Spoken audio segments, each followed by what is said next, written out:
our way here to this home on Tyson Drive in Florissant, we passed lots of down power lines, power poles, lots of dark homes, and down tree branches, but nothing as striking as this gigantic tree that fell on a house here. Now let's take a look at some of this damage. You can see the gutters on the roof just snapped in half, and some of the roofing also falling off the house.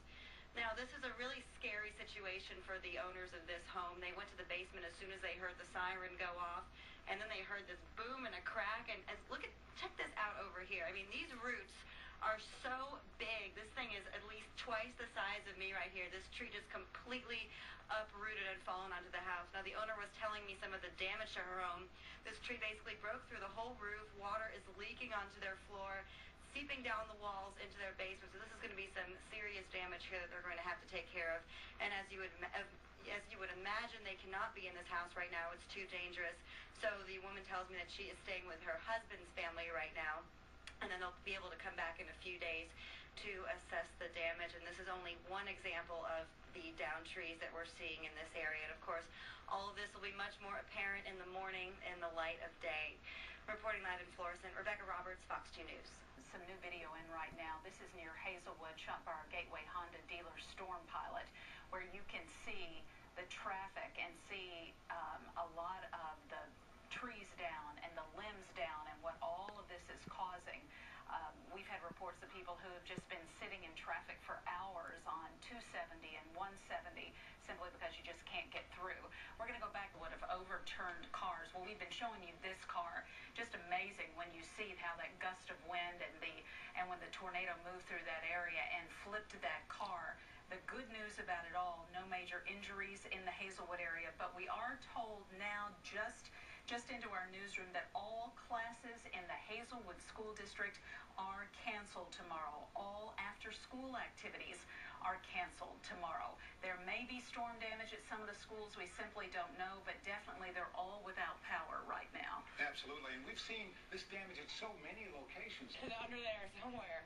Yes, I have about 3 people in this immediate area. My parents, my parents and sister's house actually got hit pretty good.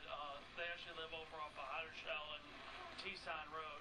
I'm actually 2 houses up. I just have some siding off and that type of stuff. I don't know what the damage is to the back end of my house. We just heard this big wind, and then the house started shaking, and then we heard some rumbling on the outside of the house, and it was the debris on the other side of the house hitting the house, and some of this debris here hitting the house. So it's quite scary. You know, they always say that when a tornado comes through, you hear this big roar like a train. That's what it sounded like.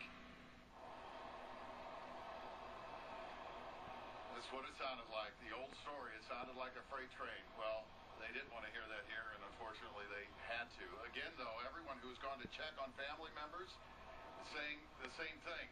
Everyone is okay. Most people have basements. They rode the storm out there, came up to find all of this. The streets most heavily impacted that we've seen between Shell and Lindbergh, Yaqui, Tahoe, Hazel Valley, and Tucson Road, which goes the other way out to Old Charbonnier and Aubuchon Road, and still parts of Tucson Road underwater. And one of the most amazing things I saw, I believe I was on the phone with you, Mandy, was the top of a utility pole. Have you ever seen the top of one like the one back here? You can see the T where the lines connect. It was just totally dropped off like someone sawed it in half, and it was standing upright with the lines still connected on the ground about chin high to me.